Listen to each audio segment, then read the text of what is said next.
What is up, you guys? It's Justin. Before I do get started, I want to thank you guys for being a part of your day. This video, I'm going to be talking about skin, especially for guys, because I think a lot of guys, they just don't have a lot of insight. They don't have a lot of experience with that, okay? Actually, my skin is looking okay right now, and I've kind of had some issues with that, and I got a lot of experience, okay? So typically, if you're older, you don't usually get acne on your, I'm talking about your facial skin, right? And actually, you can talking about your other skin too, like your body, your chest, your back, your arms, your legs, anything like that. So, but I'll break it down for you. When I was a teenager, I actually didn't get too bad of acne when I was younger. I mean, I got pimples or whatever and zits, but I wasn't too, I actually got worse when I was older, but I'll talk about that in a second. So, one thing that's just, it's bad luck sometimes. Your genetics play a lot to do with it. So, like, I mean, you might know a guy or a girl who has beautiful skin, right? And they can't even get a zit if they wanted to, right? And then you probably know people, you might be this person where it's like, you can wash your face as much as you want and it's just going to happen, okay? There's two types of, there's a real common type in adults is that when they get a lot of zits on their forehead and it looks like a pattern, it's what you call subclinical acne, okay? If you get it in one spot, that can be treated. That's usually a hormonal problem. And here's a myth too, is that a lot of you guys don't get is that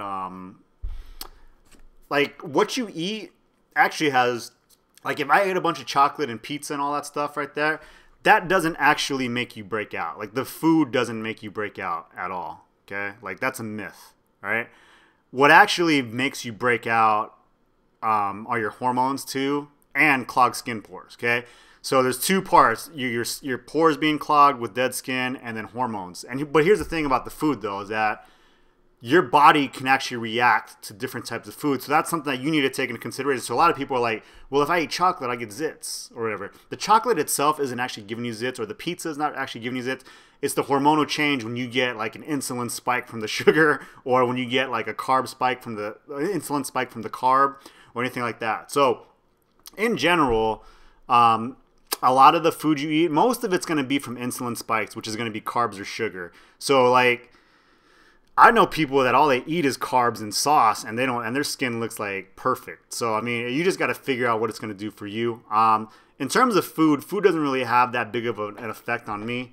It's going to be your hormones that do anything like that. But another thing too is that if your thyroid's out of whack, that's something that you need to go to a doctor to figure out right there. Okay, because that's like, if your skin's an organ, man. If your brain is messed up, right, or your heart's messed up, you don't go and look at like some commercial with Adam Levine about your brain or your, with the popping zits, right? So you would go to the doctor for that. And the thing about skin is that a lot of the traditional treatments work, but when you find a treatment that works, it's probably going to work the whole time. So getting to where you want to be is kind of like the tough part, okay? So what happened is that when I was an adult, my thyroid was all out of whack. Like, I was like, it was terrible, okay?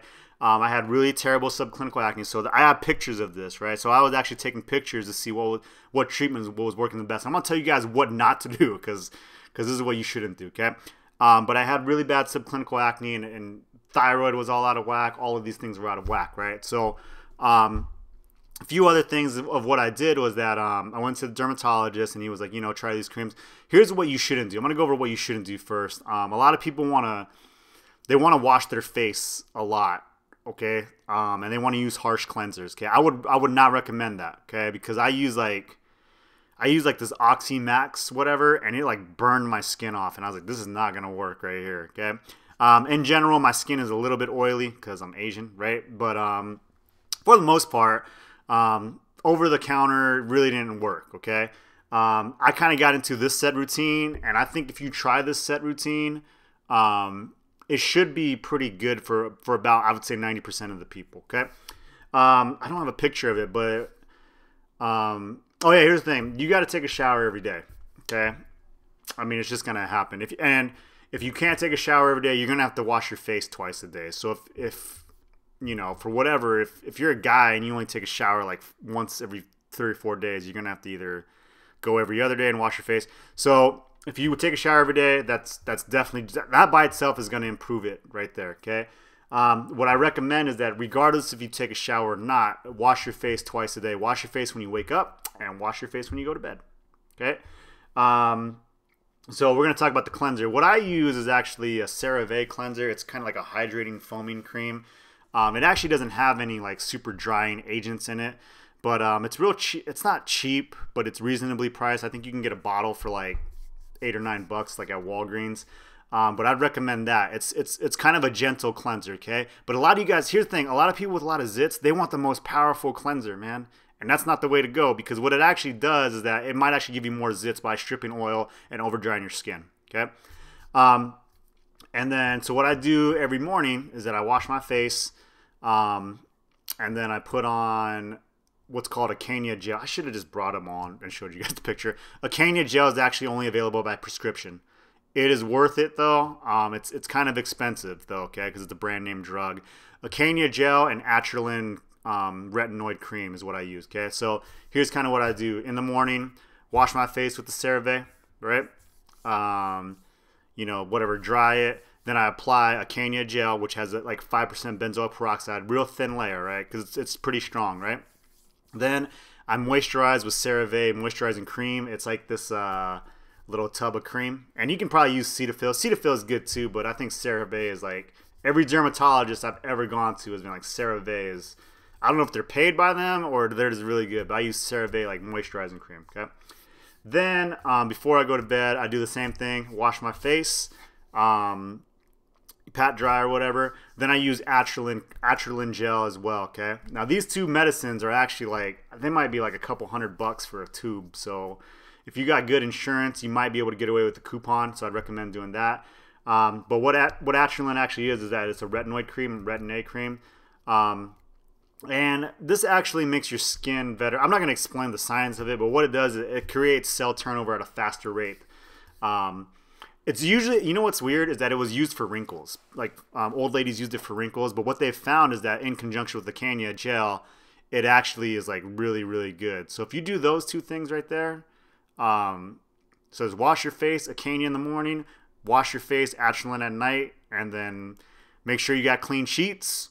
Try to take a shower every day. I swear if you do that, it'll greatly improve your skin. One thing you shouldn't do is, or one thing you have to do is actually moisturize, okay? And a lot of people that have a lot of acne, they don't feel like moisturizing because they feel like it's greasy because they got zits, right? But so they want it to be as dry as possible. The thing about drying out stuff using cleansers that dry is that you might create more oil production and clog more pores, okay? So recapping, CeraVe cleanser in the morning, Acanya gel in the morning, CeraVe moisturizer. Nighttime, CeraVe cleanser, Atralin cream, and then the CeraVe moisturizer. You just do those two things, take a shower every day. If you do it in the shower, obviously you don't wash your face twice, but just do those things, make sure you got clean sheets, and that's worked for me. The one thing about Atralin, though, warning you guys before this video is over, is that in the beginning, Atralin will actually create cell turnover fast, so you'll probably break out more. I don't know the science of it, but I think it makes like, because the zits in your skin are like really deep, it brings it all out. But some people, I got the question a lot, are those two worth it? And for me, they were worth it. Like my forehead was like just 50 zits, and it was not the best look for me, okay? So if you have any questions on that, please let me know in the comment section below. If you haven't subscribed, do so already. I've been Justin. I'll catch you guys later. Bye.